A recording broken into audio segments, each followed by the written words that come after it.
안녕하세요. 뉴스반장입니다.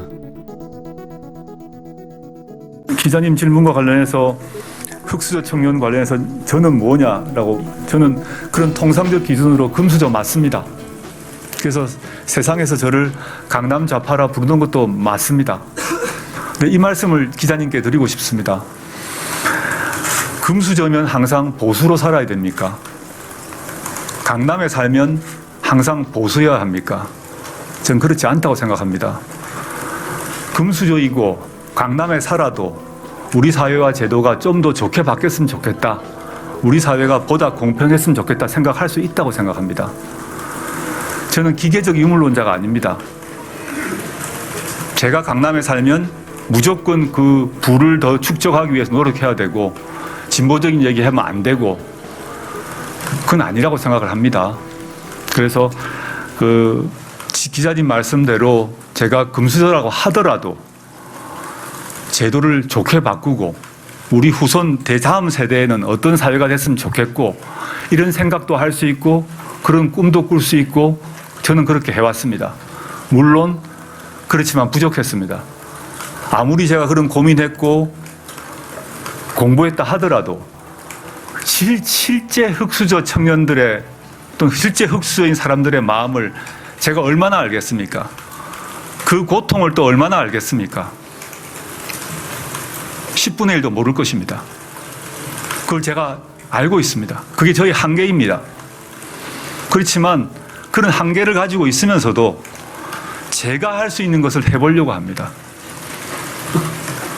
금수저라고 하더라도, 강남 좌파라고 야유를 받더라도 제가 생각해왔던 것, 우리 국가 권력이 어떻게 바뀌어야 되는 게 좋겠다, 정치적 민주화는 어떻게 됐으면 좋겠다 라는 고민을 할 수 있었고 해왔습니다. 그 점에 있어서 그렇게 나쁜 평가는 받지 않았습니다. 그걸 해보려고 하는 것입니다. 그런 기회를 달려고 여기에 비난을 받으면서 와 있는 것입니다. 그리고 마지막 제가 소명을 다하기 위해서 노력을 해보겠다고 여기에 와 있는 것입니다. 비난 받겠습니다. 왜 금수저, 흑수저 문제를 해결하지 못했느냐? 당신이 진보와 개혁을 외치면서 왜 그걸 해결하지 못했느냐? 비난 받아야 합니다. 저만이 아니라 저희 세대가, 또는 기성세대가, 대한민국이란 정부가 왜 그걸 못했느냐? 저 역시 비난 받아야 합니다. 해결 못했습니다. 그렇지만 고민하겠습니다. 그 이전보다 더 많이 고민하겠습니다. 우리 사회의 흑수저 문제, 부의 불평등 문제, 부의 세습 문제 해결돼야 합니다. 저희 아이와 비슷한 나이 있는 우리 김영균 씨는 산업재해로 비극을 맞이했습니다. 그 고 김영균 씨에 비하면 저희 아이가 얼마나 혜택받은 사람이겠습니까? 그거 제가 모를 리가 있겠습니까? 그걸 알지만 그 점에 있어서 제가 안타깝고 송구합니다. 그 점에서 제가 가진 자인 것입니다. 가진 자이지만 무언가는 해보려고 합니다. 그 한계를 직시하면서도 해보려고 합니다. 그걸 도와달라고 말씀드리고 싶습니다. 좀 길게 들으셨는데요. 조국 인생에, 그리고 대한민국 역대 법무부 장관이 남긴 발언 중 역사가 될 말이었습니다. 2일 열린 조국 후보자 기자간담회는 대한민국 언론 수준과 조국 후보자의 상반된 태도로 기억될 듯합니다. 조국 후보자는 기자간담회 내내 기레기들의 수준 이하의 질문이 무한 반복적으로 쏟아져 나왔지만 무려 11시간 동안 사실관계 확인 안 된 추측성 의혹 질문에 성실한 태도로 답변했습니다. 오죽하면 기자간담회가 끝난 직후부터 3일 오전까지 근조 한국 언론이라는 실시간 검색어가 검색 순위 1위에 올라가 있겠습니까? 눈에 띄는 기레기들 중에는 베스트 오브 베스트 기레기들도 있었습니다.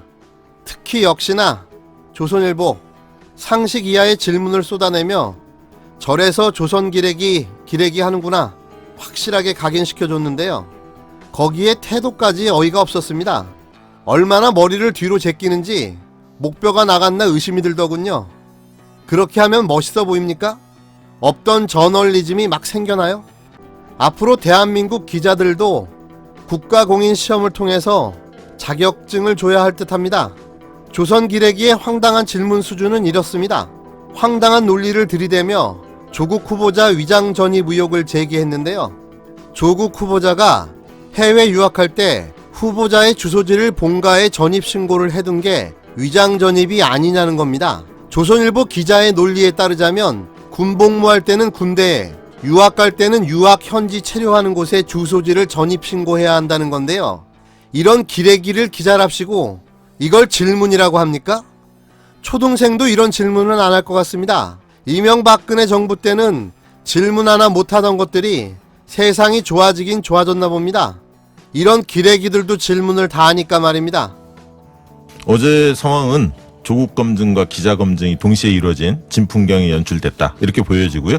언론 매체는 싸늘합니다. 적이감이 느껴질 정도로 싸늘하지만 온라인 쪽은 굉장히 그 조국의 재발견, 이런 표현이 나올 정도로 환영 일색이었다. 성공적이었다. 어떻게 보십니까? 의혹이 뭐 다 해소된 건 아니에요. 예. 근데 기자 간담회를 냈다는 것은 그동안 이제 고민하던 사람들이 있을 겁니다. 중간에서 중도층이. 이 중도층이 이전에는 한쪽 생각이었다면, 의혹만 있었다면 이제는 의혹이 아닐 수도 있겠구나, 해명이 될 수도 있겠구나, 생각의 전환의 분기점이 됐다는 거죠. 중도층 싸움이에요, 결국. 일단, 중립지대. 예, 네, 그렇죠. 중간지대에서 유보했던 층들을 네. 두고 싸운 건데 결과적으로 그게 유리했다고 보시는 거죠? 저는 중립지대에 있는 분들이 찬성 쪽으로, 임명 찬성 쪽으로 좀 옮겨갔을 거로 보여지고 한 5에서 10%포인트 상승 효과가 있을 것으로 예측합니다. 여튼 이번 조국 후보자 기자 간담회를 통해서 여론은 반전될 것이고 그동안 의혹만 제기됐던 수많은 가짜 뉴스들이 많은 부분 해소되면서 무당층과 중도층은 지지세로 돌아설 것으로 보입니다. 사실 자유한국당이 노린 것이 이런 겁니다. 의혹과 가짜 뉴스를 만들어 여론몰이, 마녀 사냥하고 정작 해명하고 소명할 기회를 주지 않는 거죠. 그렇게 해서 자진 사퇴하도록 만드는 일이었을 겁니다. 하지만 이제 그것도 끝났습니다.